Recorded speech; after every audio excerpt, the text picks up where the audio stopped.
Hello friends, welcome to my channel concept class. दोस्तों, आज के इस वीडियो में हम यहाँ पर आपके लिए लेकर आया हूँ मैं रेलवे ग्रुप डी का कट ऑफ। जी हाँ दोस्तों, जैसा कि आप सभी मुझे काफी समय से यूट्यूब पर कमेंट्स कर रहे थे कि सर आप रेलवे ग्रुप डी का कट ऑफ लेकर आइए, तो फाइनली आज मैं इस वीडियो में आपके लिए रेलवे ग्रुप डी का कट ऑफ लेकर आया हूँ। दोस्तों, यहाँ पर मैं आपको जो कट ऑफ है उसके बारे में पॉइंट टू पॉइंट यहाँ पर डिटेल दूंगा और उसी के अकॉर्डिंग हम यहाँ पर कट ऑफ को डिस्कशन करेंगे कि आपका जो है इस बार का जो रेलवे ग्रुप डी की एग्जाम का जो है वो कट ऑफ क्या हो सकता है। ये जो मैंने कट ऑफ तैयार किया है, ये जो आपकी 2014 में जो रेलवे ग्रुप डी की जो लास्ट टाइम में एग्जाम हुई थी, तो वहां पर कितना कट ऑफ गया था और कितनी पोस्टें थी, उसके बारे में मैं आपको पूरा डिटेल में मैं इस वीडियो को बताऊंगा। उसके हिसाब से मैं आपको फाइनली कट ऑफ बताऊंगा कि आपके रेलवे ग्रुप डी की एग्जाम का क्या कट ऑफ जा सकता है। तो अगर अभी तक आपने हमारे यूट्यूब चैनल को सब्सक्राइब नहीं किया है तो जल्दी से वीडियो के नीचे रेड कलर का सब्सक्राइब का बटन दिया हुआ है, उसे दबा दीजिए। पास में एक बेल आइकन दिया हुआ है, उसे भी ऑन कर लीजिए, क्योंकि यहाँ पर मैं आपकी रेलवे के एग्जाम के लिए सारी ही शिफ्टों के एनालिसिस लेकर आ रहा हूं। तो जल्दी से जुड़ जाइए हमारे चैनल के साथ। और दोस्तों, आप हमें अनअकैडमी पर भी फॉलो करिए, क्योंकि वहां पर मैं आपके रेलवे की एग्जाम के लिए रीजनिंग के क्वेश्चंस को डिस्कशन कर रहा हूं। उसके बाद मैं साइंस के भी क्वेश्चंस को डिस्कशन कर रहा हूं, जिसमें मैंने पार्ट वाइज वीडियो अपलोड किए हैं। तो आप जाकर देखते क्यों नहीं हो, जब आप बोलते हो कि सर रीजनिंग के क्वेश्चंस करवाइए, साइंस के क्वेश्चंस करवाइए, तो मैंने वहां पर अपलोड किए, पार्ट वाइज वीडियो अपलोड किए। मैंने 500 प्लस साइंस के क्वेश्चंस को डिस्कशन किया, जो कि जिस लेवल के जो क्वेश्चंस आपके ग्रुप डी के एग्जाम में पूछे गए उसी टाइप के क्वेश्चंस को डिस्कशन किया है। रीजनिंग के भी क्वेश्चंस को डिस्कशन किया है, तो लिंक वीडियो के डिस्क्रिप्शन में, तो आप वहां पर जाकर उनको देखिए एक बार।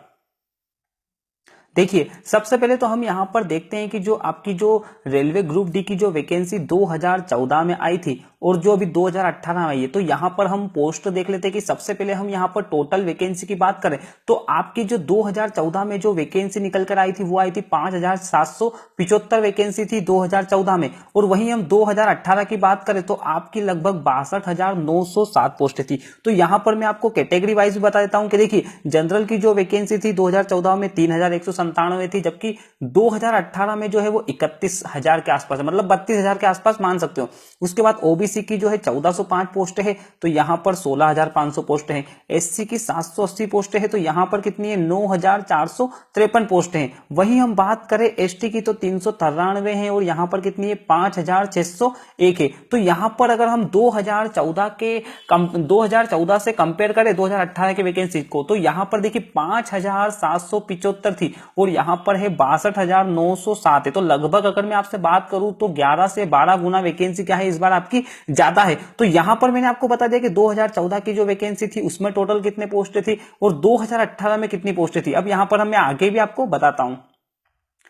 अब देखिए, मैं यहां पर आपको जोन वाइज जो है वो टोटल वैकेंसी आपकी थी 62,907, जैसा कि मैंने आपको अभी बताया। तो मैं आपको यहां पर जोन वाइज बताता हूं कि किस जोन में कितनी वैकेंसी है इस बार। तो सबसे पहले यहां पर हम देखें तो अहमदाबाद जोन की बात करें तो यहां पर आपकी जो पोस्टें हैं वो है 6,087, मतलब अहमदाबाद जोन में कितनी पोस्टें आपकी 6087 है। उसके बाद यहां पर अजमेर जोन की बात करें तो कितनी पोस्टें हैं, यहां पर 4755 है। उसके बाद इलाहाबाद जोन की बात करें तो यहां पर 4762 पोस्टें हैं। वहीं हम देखें तो बेंगलुरु में कितनी है, 2293 पोस्टें हैं। भोपाल जोन में देखें तो 3522 पोस्टें हैं। भुवनेश्वर में देखें यहां पर तो कितनी है, 1532 पोस्टें। बिलासपुर में कितनी है, 1159 पोस्टें। यहां पर मैं जितनी पोस्टें बता रहा हूं ना, ये आपकी जोन वाइज पोस्टें मैं बता रहा हूं।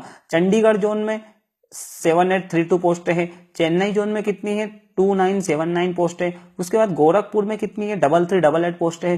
गुवाहाटी जोन में कितनी है, 2577 पोस्ट है। और कोलकाता जोन में कितनी है, 2367 पोस्ट है। वही मुंबई जोन की बात करें तो यहाँ पर कितनी है, 4625 पोस्ट है। पटना जोन में यहाँ पर 5981 पोस्ट है। और रांची में कितनी है, यहाँ पर 2525 है, मतलब 2525 पोस्ट है। उसके बाद सिकंदरा जोन में जो है आपकी 6523 पोस्ट है। तो यहां पर जब आप इन सभी पोस्टों का यहां पर टोटल करोगे तो आपको निकल के आएगा यहां पर कितनी पोस्ट है, 62907, मतलब 62,907 जो है वो आपकी 2018 की टोटल वैकेंसी। जहां पर मैंने आपको यहां पर जोन वाइज बता दिया कि किस जोन में सबसे ज्यादा है और किस जोन में सबसे कम है। तो यहां से आप देख सकते हो कि सबसे कम किस जोन में पोस्ट है और सबसे ज्यादा कहां पर। तो देखिए, सबसे अगर मैं ज्यादा की यहां पर बात करूं तो आपका जो चंडीगढ़ जोन है वहां पर सबसे ज्यादा पोस्ट है, जो कि कितनी है, 7,832 है। वही हम यहां पर सबसे लो देखें, सबसे लो पोस्ट कहां पर है, तो ये है आपके बिलासपुर में। कितनी है, 1159 पोस्ट है आपके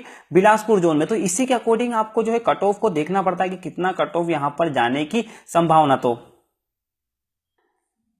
देखिए अब सबसे पहले हम यहाँ पर देख लेते हैं कि आपका जो प्रीवियस ईयर मतलब जो प्रीवियस आरआरबी ग्रुप डी का जो कट ऑफ था वो कितना था जब आपकी एग्जाम हुई थी 2014 मतलब 13-14 में जो आपकी लास्ट टाइम एग्जाम हुई थी। देखिए मैं सबसे पहले तो आपको ये बता देता हूँ कि जो आपकी 2018 में जो रेलवे ग्रुप डी की एग्जाम हो रही है उसके पहले जो आपकी एग्जाम हुई थी वो हुई थी 2014 में आपकी एग्जाम हुई थी। तो वहां पर कट ऑफ कितना गया था, जैसा कि मैंने आपको बताया कि पोस्टें थी वहां पर 5775 पोस्टें थी।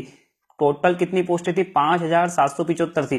तो यहां पर हम देखें तो जनरल कैटेगरी का कट ऑफ उस समय गया था, कितना गया था 87.65, मतलब जो आपका जनरल कैटेगरी का कट ऑफ गया था वो गया था 87.65 गया था। उसके बाद ओबीसी के कट ऑफ को देखें यहां पर तो 81.67 गया था, कितना गया था 81.67। वहीं हम बात करें एससी के कट ऑफ की तो एससी का कट ऑफ गया था आपका 77.23 गया था। वहीं एसटी के कट ऑफ की बात करें तो 67.49 कट ऑफ गया था।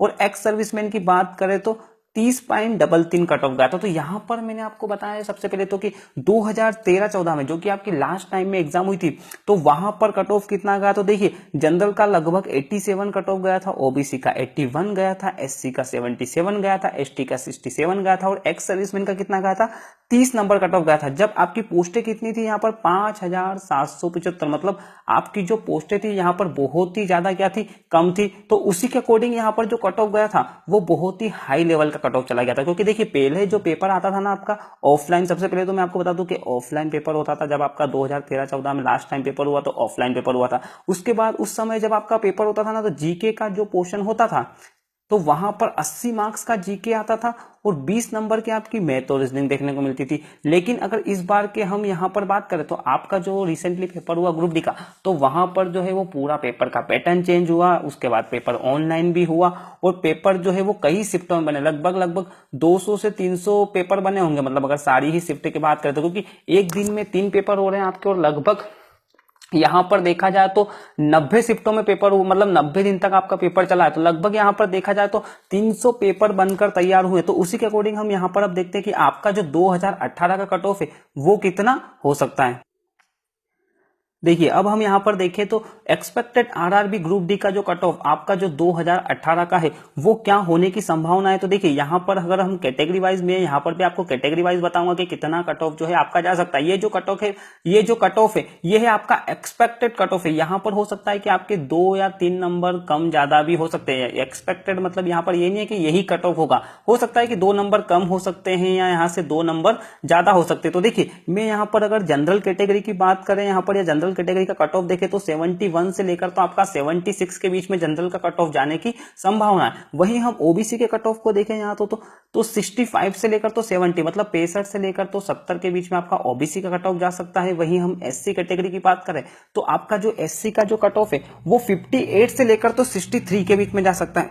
वहीं हम एसटी के कट ऑफ की बात करें तो 49 से लेकर तो 54 के बीच में आपका एसटी का कट ऑफ जा सकता है। अब यहाँ पर बहुत से स्टूडेंट कमेंट्स करेंगे कि सर इतना कट ऑफ नहीं जा सकता है, पोस्टेज ज्यादा है। तो देखिए सबसे पहले तो मैं आपको बता देता हूं कि इस बार जो है आपके लगभग 2 करोड़ के आसपास फॉर्म भरे गए, मतलब 2 करोड़ के आसपास फॉर्म भरे गए हैं। और मान लेते हैं कि यहाँ पर अगर 1.5 करोड़ विद्यार्थी भी एग्जाम दे रहे हैं तो भी आपका कट ऑफ इतना ही जाने के चांसेस है। आप सोच रहे हो कि कट ऑफ जो है 55-60 के आसपास गिरेगा जनरल का, तो ये पॉसिबल नहीं हो सकता है कि 68 तक अगर हम यहाँ पर जनरल के कट ऑफ को देखें तो हो सकता है कि 2-3 नंबर कम होकर 68 तक आ जाए कट ऑफ। लेकिन आप सोच रहे हो कि 60-62 तक जाएगा, तो ये पॉसिबल बिल्कुल भी नहीं है कि आपका कट ऑफ इतना कम जाने की चांसेस है। हो सकता है कि जिन स्टूडेंट के नंबर 65 आ रहे हैं तो नॉर्मलाइजेशन होकर उनके नंबर बढ़ेंगे, क्योंकि अभी आपको पता है कि जो लास्ट नवंबर है, नवंबर के आते आते एग्जाम का जो पैटर्न है वो बहुत ही हाई लेवल हो गया। मतलब बच्चों से मतलब देखा जाए तो 75 क्वेश्चन ही अटेम्प्ट हो रहे, तो उनको डरने की कोई बात नहीं है। अगर उनके मार्क्स आ रहे हैं तो डेफिनेटली यहाँ पर आपके 10 से 12 नंबर बढ़ेंगे। मैं यहाँ पर इस कारण बता रहा हूँ क्योंकि आपकी एएलपी के एग्जाम में लगभग उन स्टूडेंट के जिनके 35 मार्क्स आ रहे थे आंसर की से मिलाने के बाद, तो नॉर्मलाइजेशन में उनके 47 तक मार्क्स बढ़े हैं। मतलब यहाँ पर 12 नंबर बढ़े हैं। अगर 75 नंबर के पेपर में अगर आपके 12 मार्क्स बढ़ रहे हैं तो डेफिनेटली यहाँ पर 100 नंबर के पेपर में आपके 15 से 16 नंबर तक बढ़ने के चांस है। तो आप निराश मत होइए कि अगर आपके 60-62 नंबर भी आ रहे हैं या 65 नंबर भी आ रहे हैं और अगर आप जनरल कैटेगरी से हो तो डेफिनेटली अगर आपका पेपर टफ शिफ्ट में होगा तो वहां से आपके 10 से 12 नंबर भी बढ़ने के चांसेस है, क्योंकि एएलपी के रिजल्ट में से देखने को मिला। अगर आप बोलोगे तो मैं मतलब विथ प्रूफ के साथ भी वीडियो बनाकर मैं आपको बता दूंगा जिनका रिजल्ट है मेरे पास, रिजल्ट 2-3 रिजल्ट पड़े हुए मेरे पास मेल में, तो अगर आप कहोगे तो मैं आपको बता दूंगा कि वहां पर कितने कितने नंबर तक बढ़े हैं। तो देखिए दोस्तों, आपको क्या करना है यहाँ पर कि अगर आपका पेपर टफ शिफ्ट में आए, अब जैसे बहुत से यूट्यूब पर बताते हैं कि आपकी एक्यूरेसी डिपेंड करती है नॉर्मलाइजेशन पे, तो देखिए दोस्तों सबसे पहले तो मैं आपको बता देता हूं कि एक्यूरेसी का कोई भी रोल नहीं होता है नॉर्मलाइजेशन पे।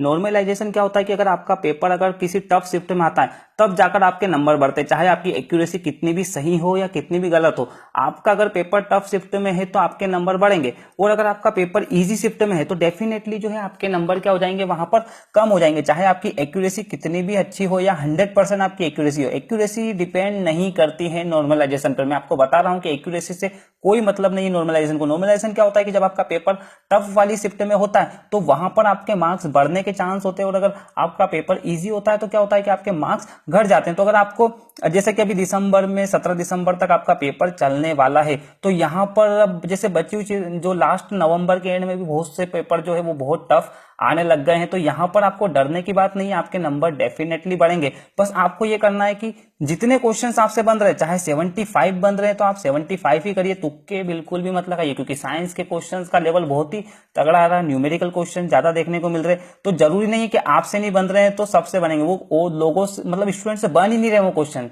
आपसे नहीं बन रहे हैं तो औरों से भी नहीं बन रहे। तो आपको जितना आता है आप उतने ही क्वेश्चंस को करिए। अगर 75 कर पा रहे हो तो 75, 80 कर पा रहे हो तो 80, वहां पर आपको ये नहीं देखना है कि 90-100 आपको टच करना ही करना है। तो दोस्तों ये है आपका फाइनली कट ऑफ। मैं एक बार बताता हूँ, जनरल का 71 से 76, ओबीसी का 65 से 70, उसके बाद एससी का 58 से 63, एसटी का क्या हो जाएगा 49 से 54 के आसपास कट ऑफ हो सकता है।